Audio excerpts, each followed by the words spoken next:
नमस्कार दोस्तों, आज हम भागवत गीता के छठे अध्याय आत्म संयम योग का अध्ययन करेंगे। इस योग में हमें अपने मन, शरीर और आत्मा के संयम का मार्ग दिखाया जाता है।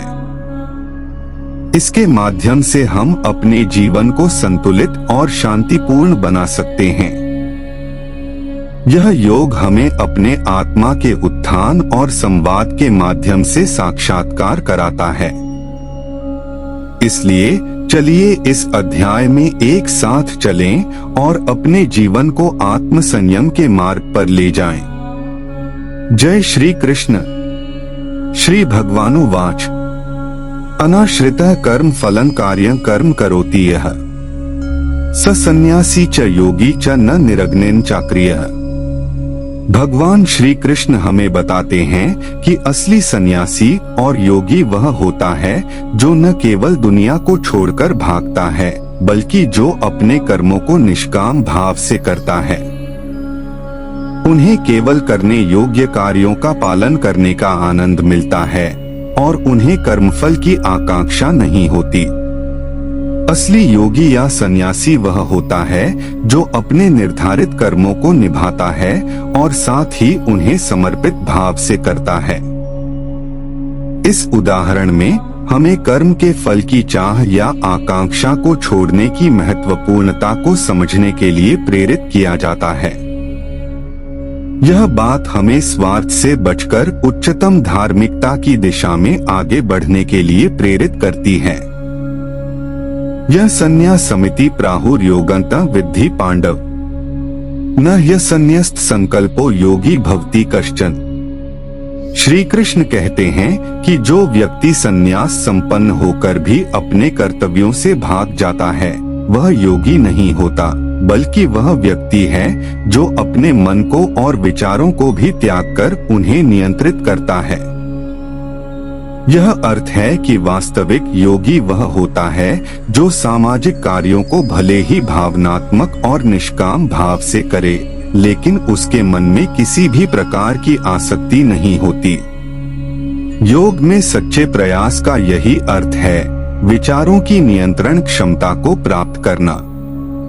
इसी तरह हमें योग में उन्नति की दिशा में अग्रसर होने के लिए अपने मन की प्रशांति और नियंत्रण को महत्वपूर्ण बनाना होगा। आरुरुक्षोर्मुनेर् योगं कर्म कारण मुच्यते योगारूढ़स्य तस्यैव शमः कारण मुच्यते। इस श्लोक में दो महत्वपूर्ण शब्द हैं, कर्म और योग। यहाँ कर्म का अर्थ है हमारे किए गए कार्य और योग का अर्थ है आत्मा के साथ एकीकरण। जो व्यक्ति अपने कर्मों को संयमित रखता है उसके कर्मों का प्रभाव कम होता है और वह दुखों से मुक्त हो जाता है। साथ ही जो व्यक्ति योग में निपुण है वह अपने मन को नियंत्रित करके शांति को प्राप्त करता है। कर्म और योग दोनों ही हमें दुख से मुक्ति प्राप्त करने में मदद करते हैं। इसलिए हमें अपने कर्मों को संयमित रखने और योग के माध्यम से अपने मन को शांति में लाने का प्रयास करना चाहिए। यदा हि नेन्द्रियार्थेषु न कर्मस्वनुषज्यते सर्व संकल्प सन्यासी योगारूढ़स्तदोच्यते। कृष्ण कहते हैं कि जिस समय में योगी ना तो इंद्रियों के भोगों में अपना मन लगाता है और ना ही कर्मों में ही आसक्त होता है, उस समय में जब वह अपनी सारी कामनाओं का त्याग कर देता है तभी योगी होने की असली अवस्था में पहुंचता है। सबसे पहले आती है सोच, सोच के बाद सोचे हुए पर चलना और सोचे हुए पर चलने के बाद उस रास्ते से भटकना नहीं और फिर आखिर में लक्ष्य को प्राप्त करना। पूर्ण योगी बनाने के पूरे रास्ते को कृष्ण ने अर्जुन को समझाया है। उद्धरेदात्मनात्मानं नात्मानं वसाद्येत आत्मैव्ह्यात्मनो बन्धुरात्मैव रिपुरात्मनः। दोस्तों, हम अपने ही सबसे बड़े मित्र हैं और अपने ही सबसे बड़े दुश्मन। अगर आपको लगता है कि आपका दोस्त या रिश्तेदार आपका भला या बुरा कर सकते हैं तो वह बिल्कुल गलत है। वह दुनियादारी की बातों में आपको फायदा या नुकसान जरूर पहुंचा सकते हैं, लेकिन उन बातों का कोई अर्थ नहीं है। आप स्वयं ही अपने आप को इस दुनिया से ऊपर उठाकर ज्ञान हासिल करने की कोशिश कर सकते हैं। आपको खुद को ही कर्मों के बंधन में से छूटने की कोशिश करनी होगी, क्योंकि मरते भी आप हैं और जीते भी आप, और अपनी कोशिश से भगवान को भी हासिल आप ही करेंगे। बंधुरात्मात्मनस्तस्य येनात्मैवात्मना जितः अनात्मनस्तु शत्रुत्वे वर्तेतात्मैव शत्रुवत्। इस श्लोक में कृष्ण बता रहे हैं कि हम में से कौन अपना खुद का दोस्त और कौन अपना खुद का शत्रु है, जिसने अपने मन और इंद्रियों सहित शरीर को जीता हुआ है वह अपने आप का मित्र है, और जिसके द्वारा मन तथा इंद्रियों सहित शरीर नहीं जीता गया है वह अपना शत्रु है। जो भावनाओं के आवेग में नहीं बहता और खुद पर नियंत्रण रखता है वह अपना भला करता है, लेकिन जो काम या क्रोध में उल्टा सीधा कर जाता है वह अपना कितना बड़ा नुकसान करता है, यह आप समझ सकते हैं। दोस्तों, फैसला आपके अपने हाथ में है। जितात्मनः प्रशांतस्य परमात्मा समाहितः शीतोष्ण सुख दुःखेषु तथा मानापमानयोः। सर्दी में या गर्मी में सुख हो या दुख हो जो एक जैसा ही रहता हो, शांत मन हो या अपमान हो जो दोनों में एक भाव से ही रहता हो, ऐसे पुरुष को कृष्णा स्वाधीन कहते हैं। मतलब कि इंडिपेंडेंस, ऐसे स्वाधीन पुरुष में ही सच्चा ज्ञान हो सकता है। अगर बाहरी चीज डिसाइड करती हैं कि हमारा बर्ताव कैसा होगा तो हम डिपेंडेंट हो गए, हमारी स्वाधीनता बंधी हुई है बाहर की चीजों में। जब हम अपने आप पर नियंत्रण पा लेते हैं तो सब कुछ हमारे अंदर होता है, वह सच्ची आजादी है दोस्तों। परंतु हम में से ज्यादातर लोग गुलाम है। बस फर्क इतना ही है कि वह जानते नहीं। ज्ञान विज्ञान तृप्तात्मा कूटस्थो विजितेंद्रियः युक्त इत्युच्यते योगी समलोष्टाश्म कांचनः। जिसके अंदर ज्ञान और विज्ञान भरा हुआ है, जो किसी कमी को अपने ऊपर हावी नहीं होने देता, जिसकी अपनी इंद्रियां अच्छे से जीती हुई है और इसके लिए मिट्टी पत्थर और सोना एक समान है, वह योगी युक्त अर्थात भागवत प्राप्त है। असली योगी मिट्टी और सोने को एक जैसा समझता है, लेकिन सोना तो बहुमूल्य होता है, तो सोने को मिट्टी समझना क्या नादानी नहीं है। दोस्तों, सोना बहुमूल्य है, लेकिन इस दुनिया के सुखों के लिए वह सुख जो असल में झूठ हैं, योगी पुरुष इस बात को जान जाता है। सुहृन् मित्रार्युदासीन मध्यस्थ द्वेष्य बंधुषु साधुष्वपि च पापेषु संबुद्धिर्विशिष्यते। योगी की परिभाषा को समझाते हुए भगवान कृष्ण हमें बताते हैं कि एक असली योगी वह है जो सूर्य की तरह सबका हित चाहता है। वह मन से सबका भला चाहता है, सबका दोस्त है और अपने दुश्मनों के प्रति भी दयालु है। उसे बुराई के साथ भलाई की भावना रखनी चाहिए। हम सभी किसी न किसी मायाजाल में फंसे होते हैं जो हमें अच्छे और बुरे को अलग करने की आदत देता है, लेकिन सच्चा योगी उस मायाजाल से बाहर निकल जाता है और हर व्यक्ति के प्रति समान भाव रखता है। वह किसी को न्याय नहीं देता, क्योंकि उसे सभी के प्रति समान भाव रखना सिखाया गया है। इस रीति में हम सभी को अपने व्यवहार में समानता और दया के भाव को बढ़ाने की आवश्यकता है। यही सही मार्ग है जो हमें एक असली योगी के रूप में उचित दिशा में ले जाएगा। योगी युंजीत सततमात्मान रहसि स्थितः एकाकी यच्चित्तात्मा निराशीरपरिग्रह। जो अपने मन और इंद्रियों के साथ शरीर को वश में रखता है वह असली योगी है। वह अपने मन की आशाओं को संयमित कर देता है और विषयों के संग्रह को नहीं करता। योगी को एकांत स्थान में बैठकर अपनी आत्मा को परमात्मा में स्थित करना चाहिए। हमारी आदत है कि हम पैसा और सामग्री जमा करते रहते हैं, लेकिन अज्ञान और पाप भी उसी तरह जमा होते रहते हैं। एक दिन हमें उनका हिसाब देना पड़ता है। इसलिए समझदार योगी हमेशा भगवान को ध्यान में लेता है और दुनिया के मोह में नहीं पड़ता। वह अपने आत्मा की ऊर्जा को परमात्मा में लगाता है। शुचौ देशे प्रतिष्ठाप्य स्थिरमासन मात्मनः नात्युच्छ्रित नातिनीचन चैलाजिन कुशोत्तरम। श्री कृष्ण इस श्लोक में हमें ध्यान का सही तरीका बताते हैं। उन्होंने बताया कि ध्यान करते समय हमें सुखद और शांतिपूर्ण जगह का चयन करना चाहिए। एक साफ और सुथरे स्थान पर बैठना चाहिए जो हमें ध्यान लगाने में मदद करता है। जगह की स्थिरता और समर्थता हमें अपने मन को शांत करने में सहायक होती है। महाभारत के समय से आज के जमाने तक जीवन की रूपरेखा में कई बदलाव आए हैं, लेकिन ध्यान का तरीका नहीं बदला है। ध्यान करते समय किसी भी आसन या वेस्टर्न में बैठने की आवश्यकता नहीं है, बल्कि आपको आरामदायक और स्थिर स्थान चुनना चाहिए।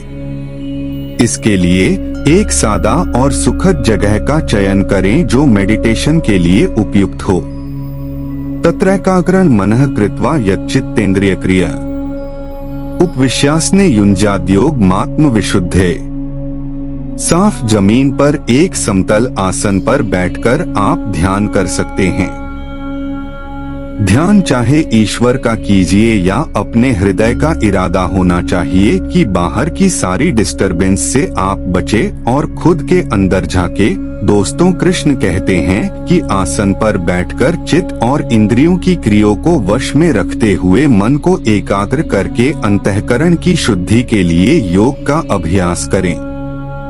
मन को एकाग्रचित करके और हमारा मन जो हमेशा इधर उधर भागता है उसे नियंत्रण में रखना है।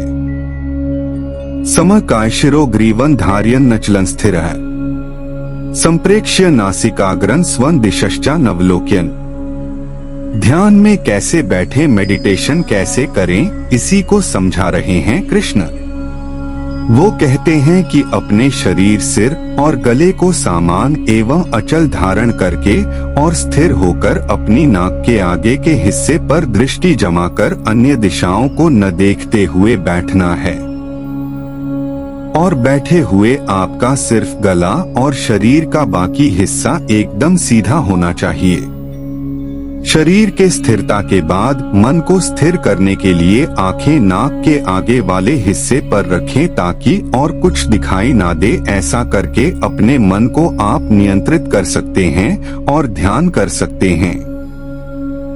प्रशांतात्मा विगत भीर ब्रह्मचारिव्रते स्थित है मन संयमय मच्चित्तो युक्त आसीत मत्परः। कृष्ण ध्यान की अवस्था के बारे में आगे बताते हुए कहते हैं कि साधक को ब्रह्मचारी के व्रत में स्थित होना चाहिए। ब्रह्मचारी से यहाँ मतलब है ब्रह्मा में आचार करने वाला, नियम से यज्ञ करने वाला। मन में कोई भी भय नहीं होना चाहिए।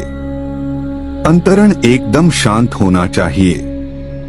ऐसा सावधान योगी मन को रोककर मुझ में अपना चित्त लगाए। बिहेवियर सात्विक होना चाहिए, किसी बात का कोई डर ना हो और मन में शांति, यही है योगी की अवस्था। युञ्जन्नेवं सदात्मान योगी नियत मानस है शांति निर्वाण परमा मत्संस्थाम धिगच्छति। योगी की ध्यान की अवस्था को और समझाते हुए कृष्ण अर्जुन से कहते हैं, हे अर्जुन, जिसने अपने मन को वश में कर लिया है, ऐसे योगी को अपनी आत्मा में मेरे स्वरूप को ढूंढना चाहिए। ऐसा करता हुआ योगी मुझ में रहने वाली परमानंद की पराकाष्ठा रूप शांति को प्राप्त होता है। दोस्तों, हमारी आत्मा इस परमात्मा का ही एक अंश है।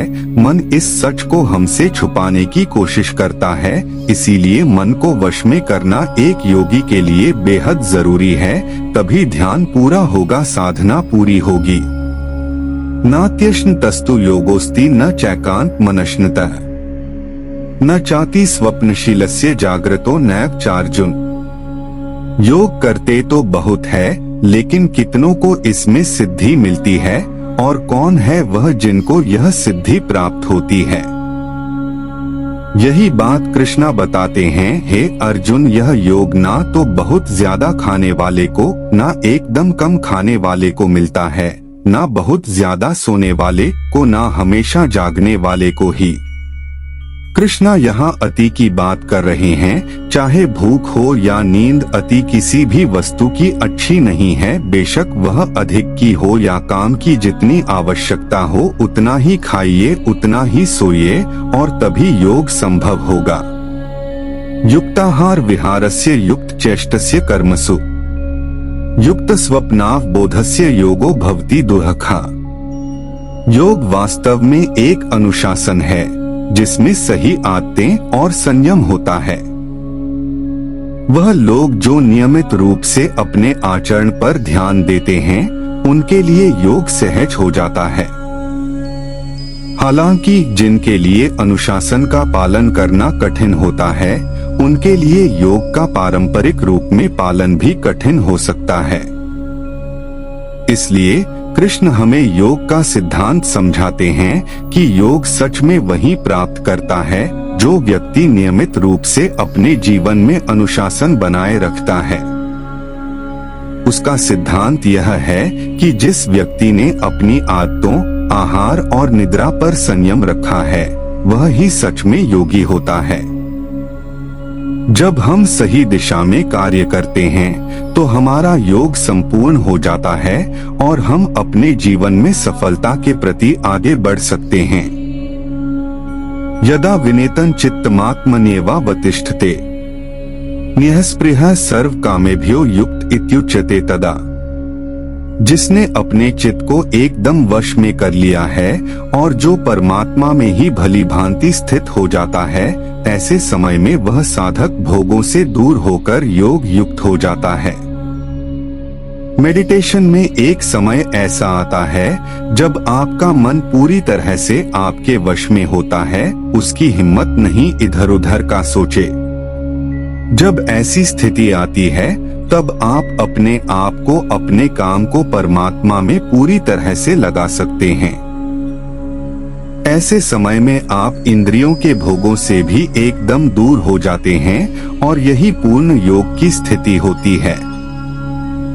यथा दीपो निवातस्थो नेंगते सोपमा स्मृता योगिनो यच्चित्तस्य युञ्जतो योगमात्मनः।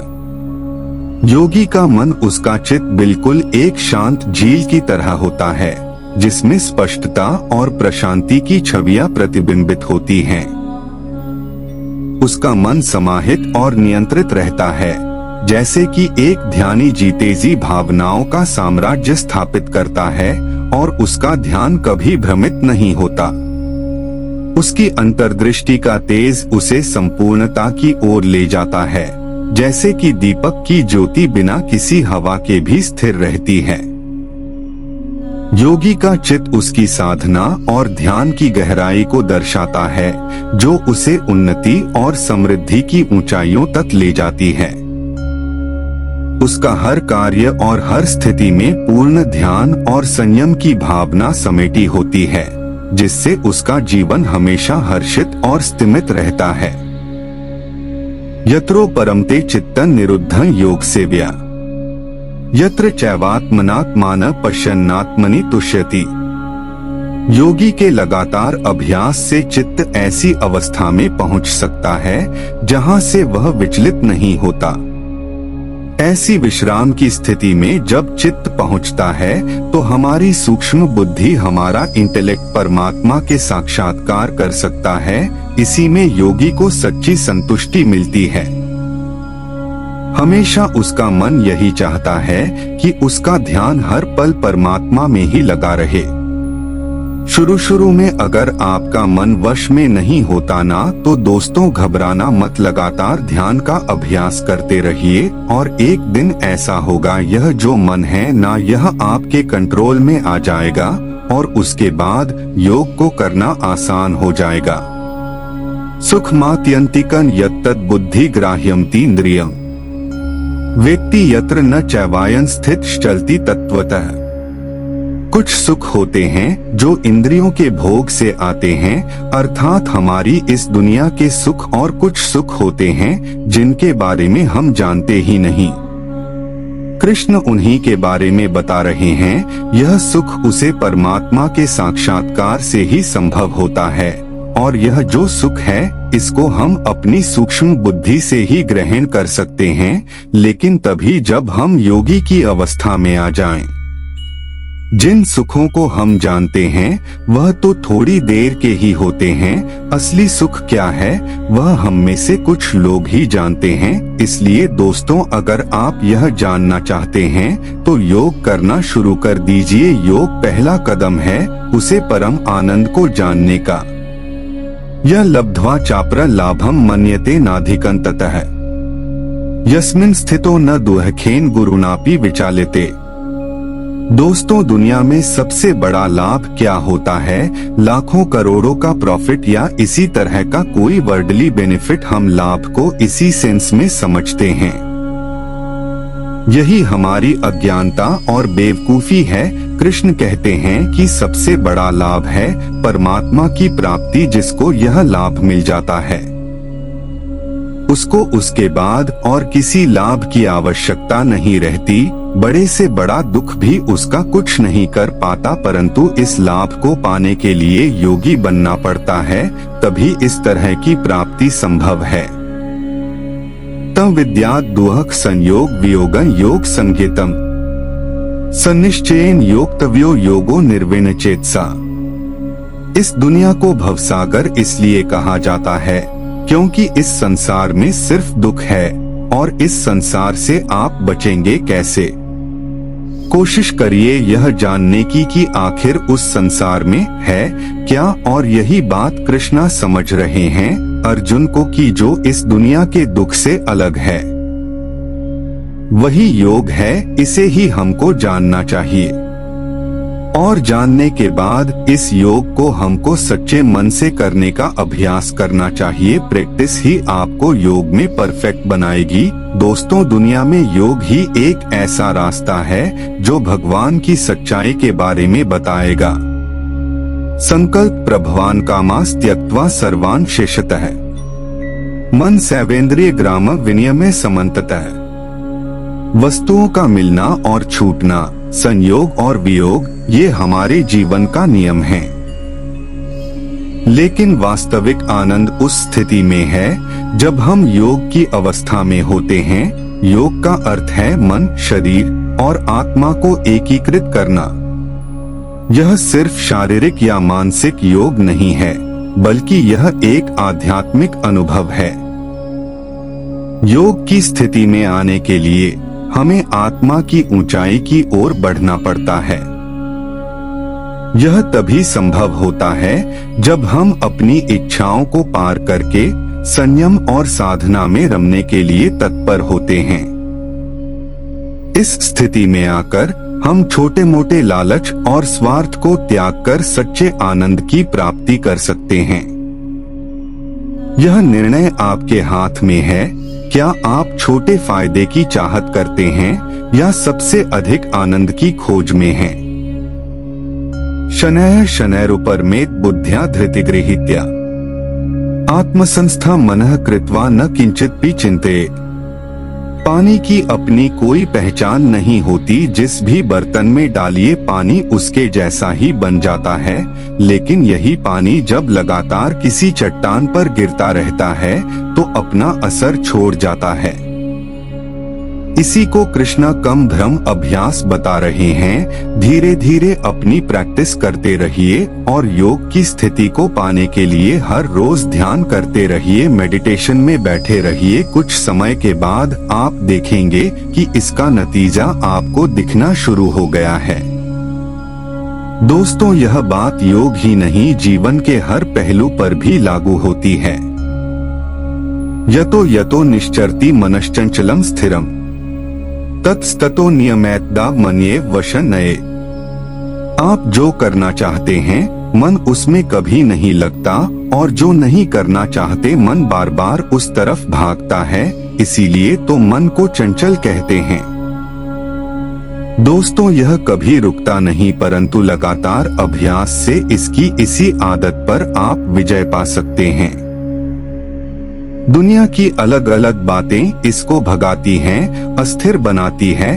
आपकी अपने संकल्प, अपनी इच्छा शक्ति को दृढ़ करके ध्यान करते हुए इसी मन को वश में करना है।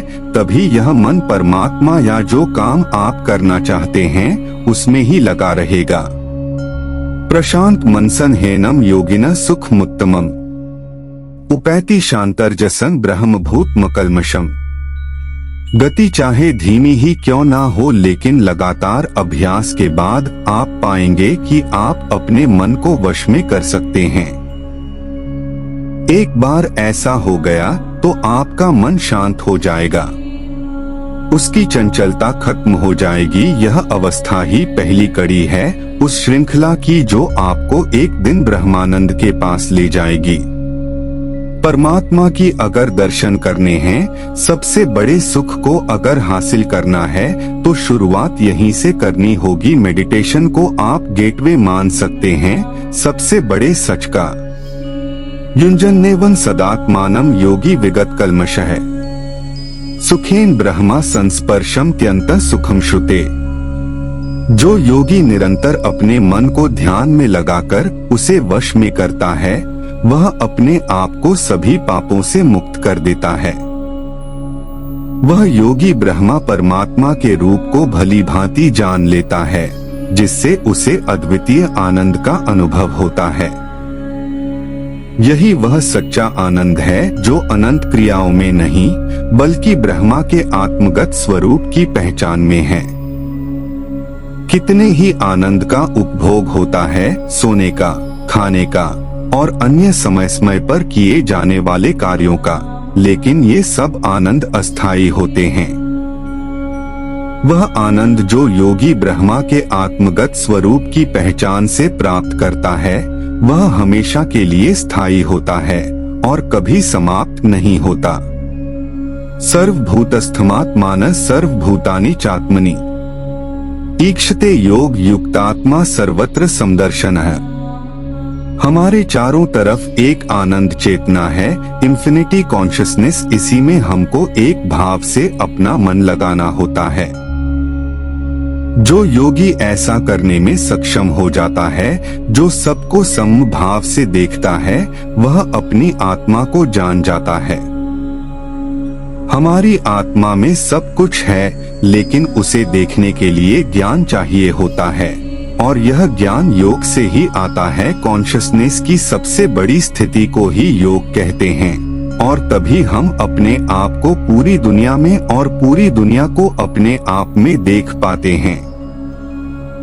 यो मां पश्यति सर्वत्र सर्वं च मयि पश्यति तस्याह न प्रणश्यामि स च मे न प्रणश्यति। दोस्तों, यह वाक्य वास्तविकता के सवालों को सामने लाता है। कई लोगों के मन में यह सवाल होता है कि अगर भगवान हैं, तो उन्हें क्यों नहीं देखा जा सकता? जवाब इस समय की अद्वितीय योगी बुद्धिमत्ता में छिपा है। जब हम अपने मन को शांत करते हैं और योग की स्थिति में आते हैं, तब हम आत्मा के साथ एकता महसूस करते हैं। इस अद्भुत अनुभव में हम अपने आत्मा को देखते हैं और समझते हैं कि भगवान हमारे अंदर ही हैं। यह वास्तविक अनुभव हमें सिखाता है कि दिव्यता को देखने के लिए हमें अपने मन को शुद्ध करने और आत्मा के साथ एकता में रहने की आवश्यकता होती है। इस योग की स्थिति में हम अवश्य ही ज्ञान प्राप्त करते हैं और हमें यह अनुभव होता है कि भगवान हमेशा हमारे साथ हैं। सर्वभूतस्थितं यो मां भजते कत्वमास्थितः सर्वथा वर्तमानोपि स योगी मयि वर्तते। दोस्तों, जीवन में हमें अनेकता और विभिन्नता का सामना करना पड़ता है, परंतु जब हम इस अनेकता को समझकर एकता में आते हैं, तब हम अपने आसपास के संदेशों को समझने की क्षमता प्राप्त करते हैं। भगवान की ओर प्राप्ति के लिए हमें अपनी भावनाओं और विचारों को एक करने की आवश्यकता है, जिससे हम अपने मन को वश में कर सकें। योगी वही होता है जो अपने मन को नियंत्रित करके एक ध्यानावस्था में स्थित होता है। इस तरह की एकता से ही हम अपने आत्मा को भगवान के प्रति प्रतिष्ठित कर सकते हैं। कृष्ण हमें यह सिखाते हैं कि जो व्यक्ति ऐसा करता है उसे ही वह प्राप्त होता है जिसकी वह आकांक्षा करता है। इसलिए हमें स्थिर रहकर और अपने मन को नियंत्रित करके अपने आध्यात्मिक साधना में अग्रसर होने की कोशिश करनी चाहिए। आत्मोपमेन सर्वत्र समपश्यति योर्जुन सुखं वा यदि वा दुःखं सह योगी परमो मतः। हे अर्जुन, जो योगी सुख और दुख को समान ही देखते हैं, ऐसे सम देखने वाले योगी को परम श्रेष्ठ माना गया है। दोस्तों, जो भेदभाव करें क्या वह योगी कहलाए जा सकता है? नहीं। जो सबको स्वीकार न करें क्या वह योगी कहलाए जा सकता है? कभी नहीं।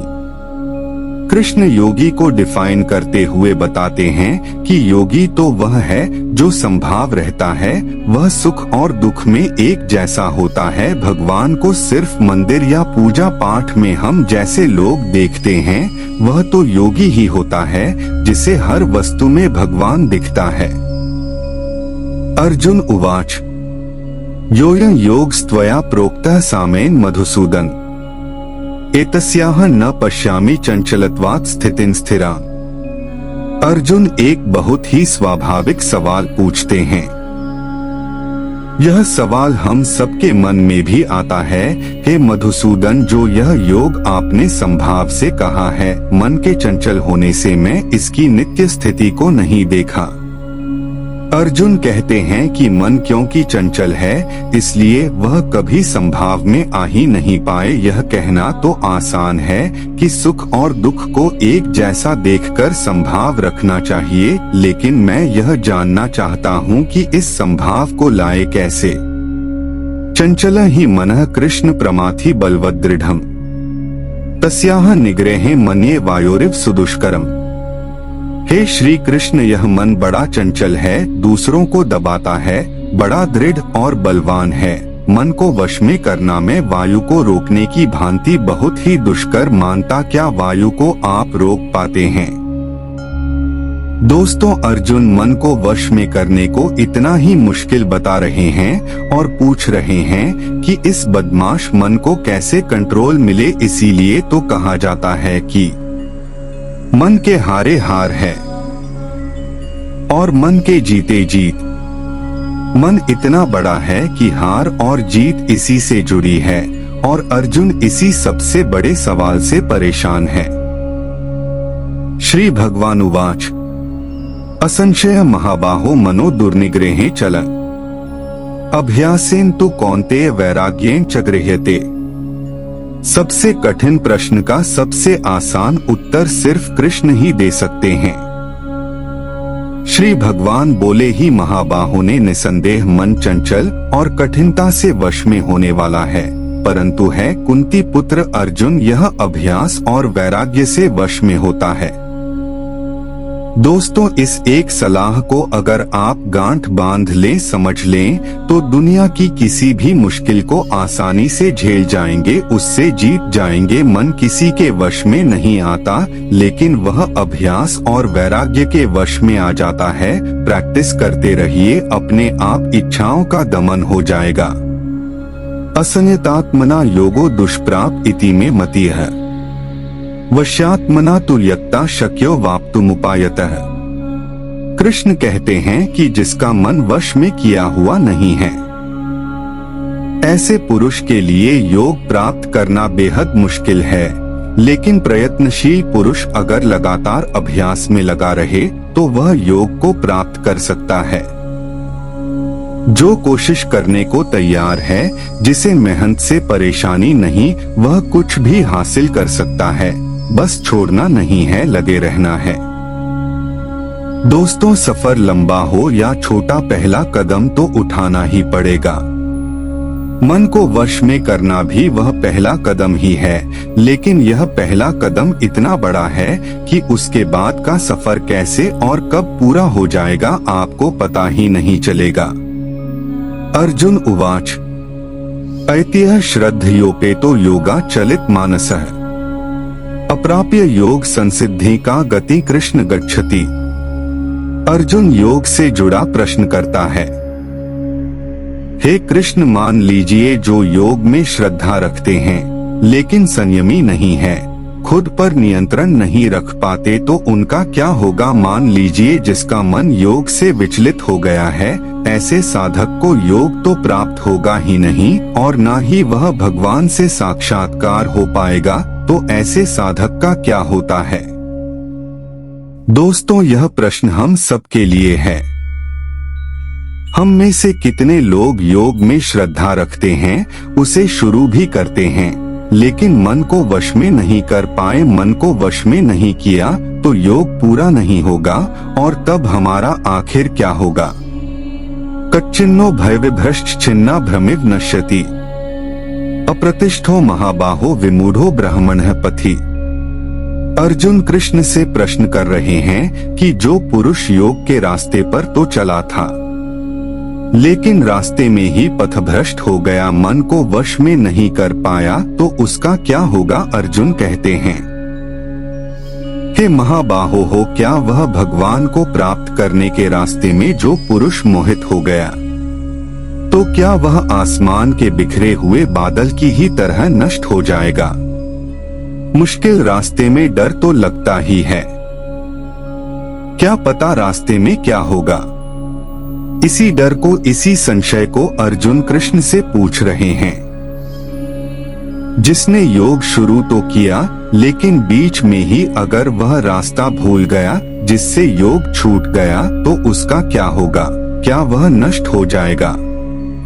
एतन्मे संशय कृष्ण छेत्तुमर्हस्य शेषतः त्वदन्यः संशय स्यास्य छेत्ता न युपपद्यते।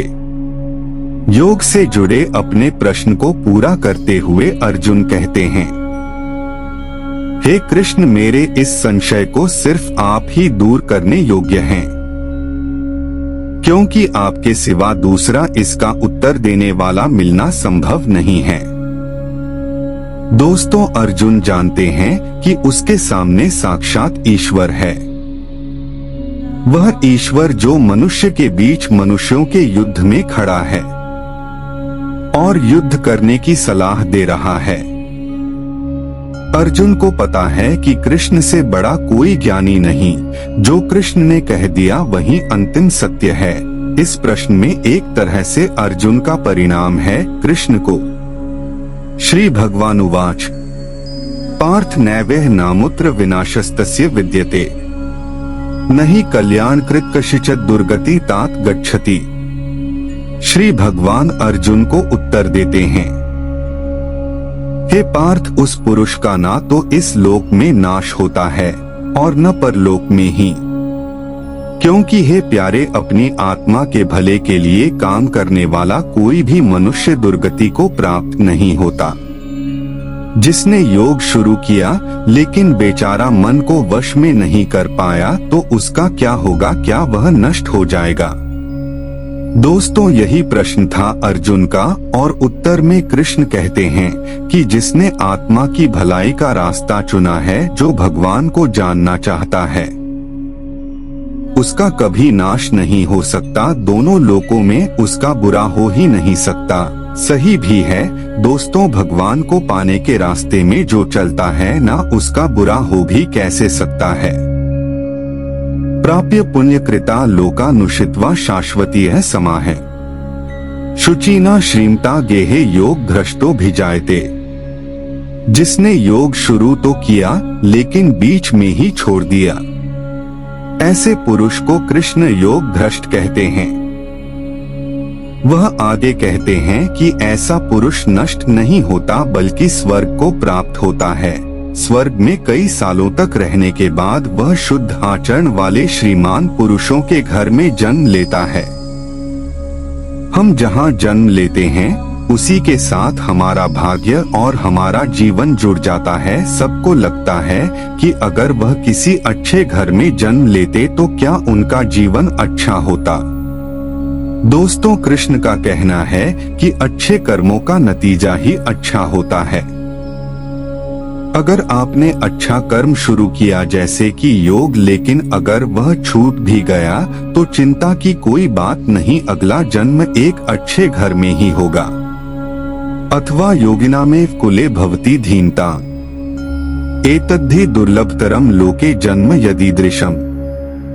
जैसी संगत वैसी रंगत।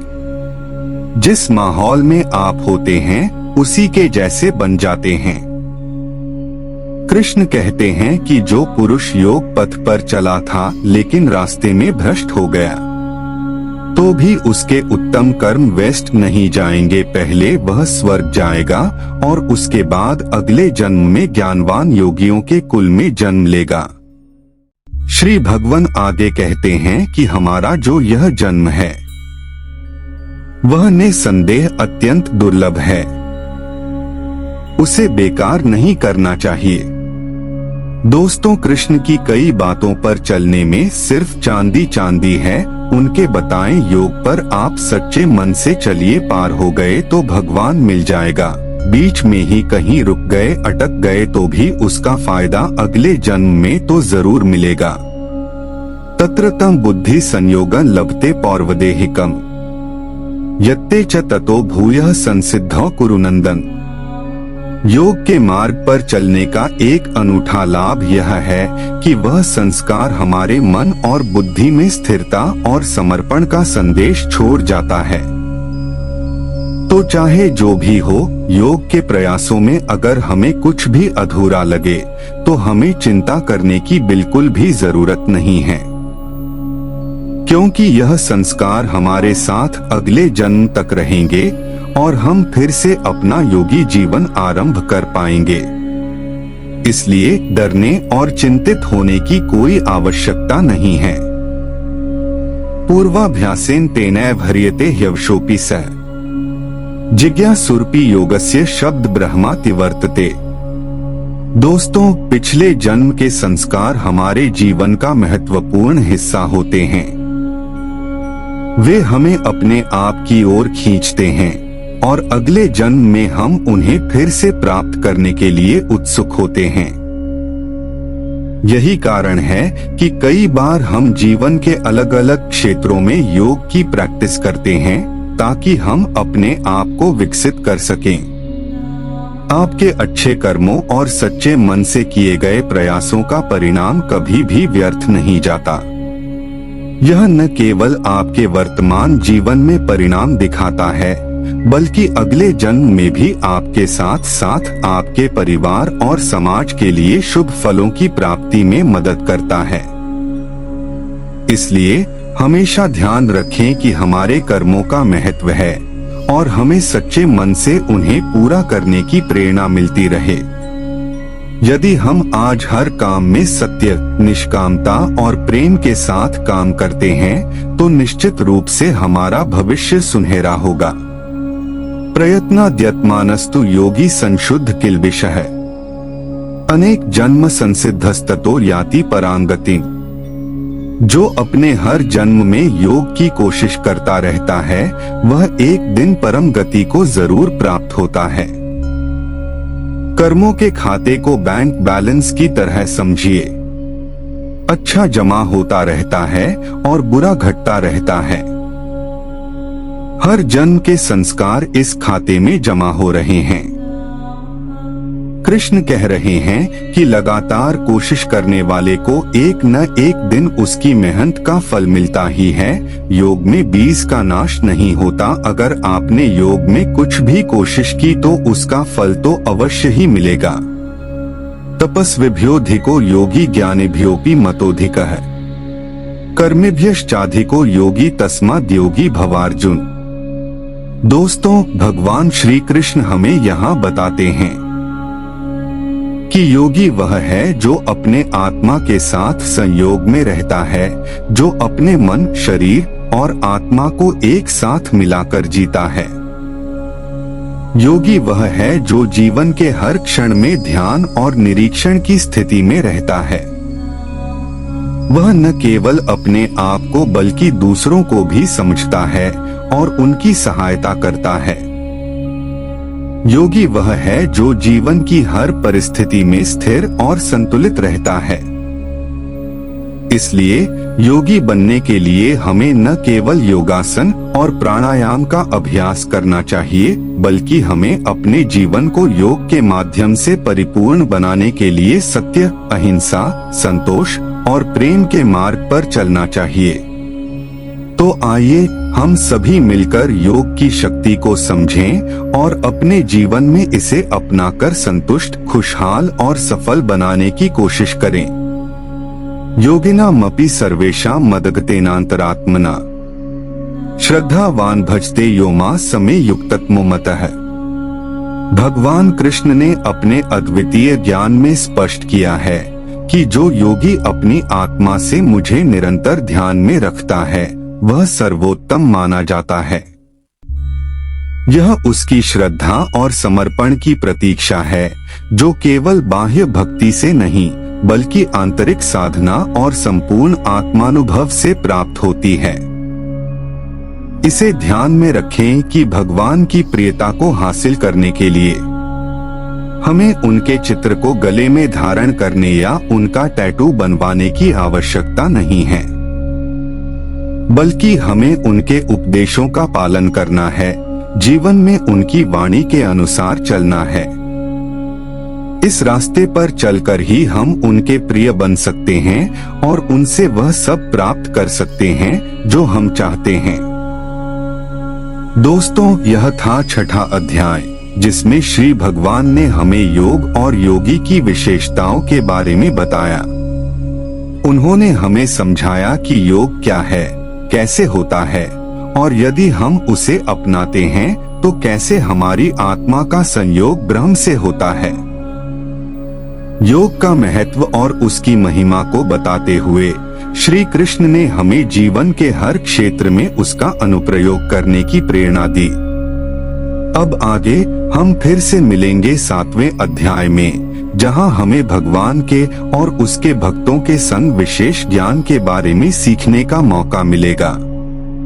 तब तक के लिए जय श्री कृष्ण।